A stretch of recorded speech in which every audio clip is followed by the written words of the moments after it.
bro. What is, bro? There's no chance a bracket survive, bro. I talked about this yesterday, but no. What is going on, bro? I'm talking about that Kansas situation. Kansas lost because let me break it down. You know, why are they even down in the first point? But Darren Peterson, he's not having the greatest shooting game. You know, he's not making his shots. And then their center, their what's it called? St. John's is fucking cooking. He was cooking. The player of the year for that conference. He was cooking Kansas' center. He's definitely experienced, definitely knows the game. You know, drop step, floater, making all his shots. It was pretty.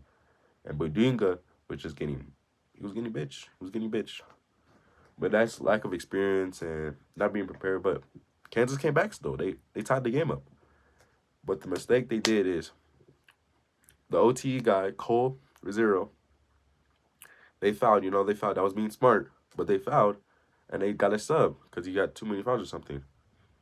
So they sub, they bring in the player from the bench. When there's 6 seconds left in the game, his body's not warm. He hasn't fully had that game ready presence. So what does this guy do? They foul, Okay, there's 6 seconds left, but he still hasn't got game speed, defense, game speed ready. But he decides to guard the guy that's getting the ball, receiving the ball.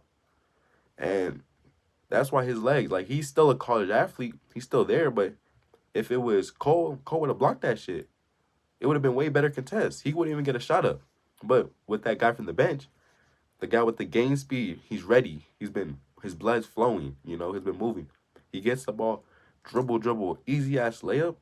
I'm telling you, in college, there's no chance of going by that shit got sent.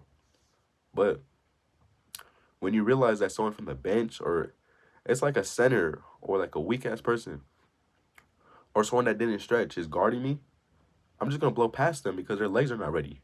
It doesn't have that twitch. You don't have that twitch muscle. Once you're game ready, you have that twitch, you're quick. But he didn't have that twitch. So he blew past him. Easy-ass layup for game. And, a lot of things could have happened, they should have fixed. Kansas should have never been in that position. And Darren Peterson hit some threes, but truth of the matter is that shouldn't have happened. Like, the sub should have been guarding someone else. Like, someone else should have guarded the person that would have got ball. And now that's really, if you have a March Madness bracket that's still up, there's no chance, bro. Because Kentucky lost, Kansas lost, UNC lost. Like, bro, who would have seen that coming? High Point won. Nobody would have seen that shit coming at all. This shit is crazy. This is why it's March, bro. Game winners, buzzer beaters. Crazy shit that happens. Shit that you don't even expect, bro. You just be thinking, oh, yeah, they're going to win. No shit. And then they end up losing. It just surprises you. That's what March is all about. It's one game, one chance. So, I love this shit. It surprised me. It fucked up my bracket, but I love it. I love to watch it. I love to watch this basketball at the highest point. So, if y'all basketball fans, tell me if your bracket is still correct or what. And who y'all got winning. Stay blessed.